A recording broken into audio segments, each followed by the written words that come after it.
Hello to all my friends out there. So now what I want to do is move more into chatting videos and less into food videos. I'm still going to be doing food videos, inexpensive food, of course. But the first video is how to avoid detection. Okay, the ability to avoid detection, or in other words, like if things get really bad, to get away. It doesn't matter from who. To avoid detection, make sure you can blend in.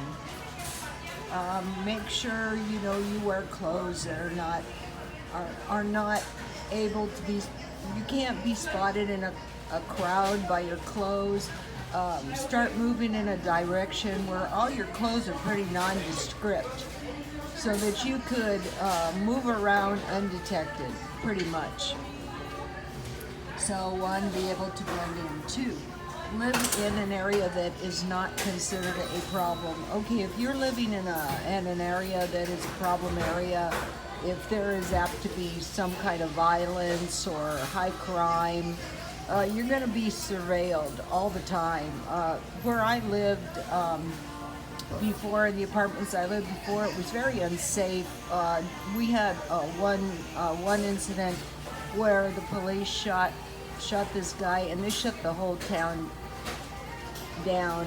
I just stayed in the house for 2 days, and I thought, wow, if something really bad started happening, this would be a very bad area to live in for all kinds of different reasons. You don't want to live in an area. This was one thing about the area I lived in. We had a high Mid-Eastern population, and they could be targeted, so you don't want to be in the middle of that kind of stuff either. That wouldn't happen. Well, honestly, you don't know what's going to happen. Live in a house that is not highly visible. Like, make sure your house is not a showboat, so that people, are immediately drawn to your house. I have 2 examples of that. One is the drug cartel. Here in San Diego, from time to time, the cartel would be busted, and they'd be doing business like right in a neighborhood, just a plain old neighborhood you'd never ever expect.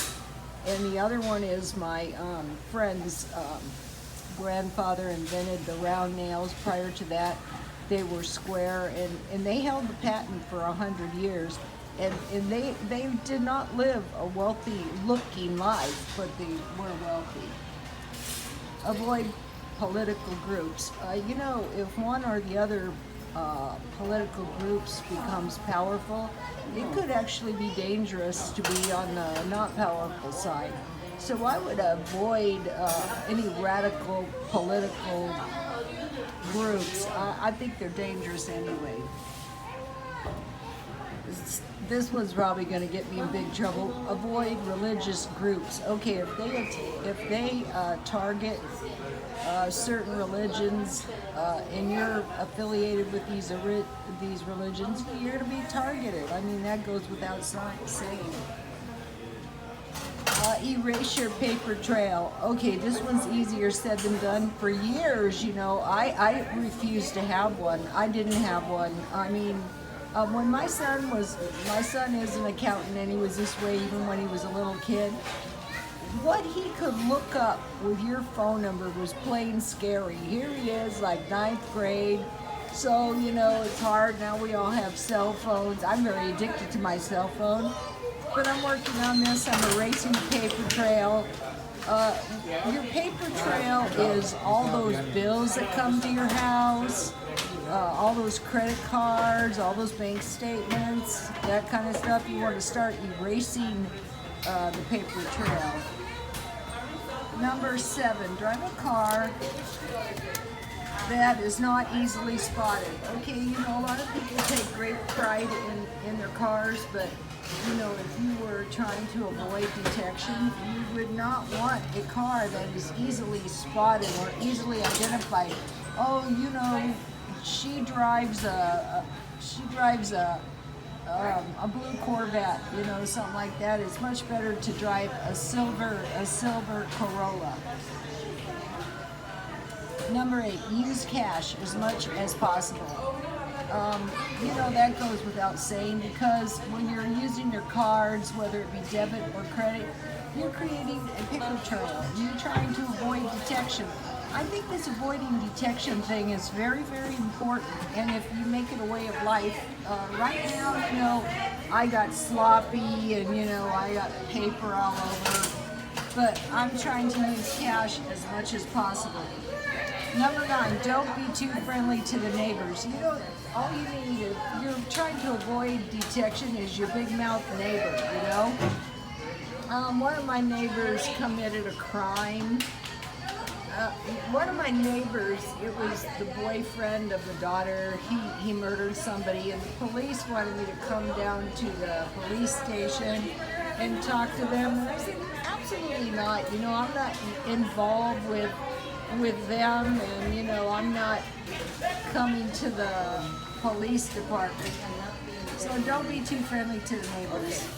Number 10, use a P.O. box. Okay, one way to avoid, you know, detection is to keep your address out of sight as much as possible. One thing would be like a bug out location. I'm sincerely thinking about renting out of town somewhere, or out of town some kind of trailer space, you know, just so that I have another location that is not my home address. So use a P.O. box though. But what you maybe want to do is you don't want somebody to easily be able to locate you. 11, avoid identifying objects. Okay, a lot of people have identifying objects, like me, but you don't want to really have identifying objects that make it easy for them to identify you, like tattoos. Tattoos make it easy for people to identify you. So you want to like avoid those as much as you possibly can. You want to avoid all showboating as possible as you can, because for all we know, this ability to avoid detection is going to save your life. And I'm very into this. So I'm going to be chatting. What I'm doing is I'm doing chats now, and these chats are going to lead into the live chat. So, okay, you guys, let's just go over them real quick. Avoid detection, be able to blend in, live in an area that is not considered a problem, live in a house that is not highly visible, avoid political groups, avoid religious groups, erase the paper trail, drive a car that is not easily spotted, use cash as much as possible, don't be too friendly to the neighbors, use a P.O. box, and avoid identifying objects such as tattoos. Okay, you guys, God bless you all.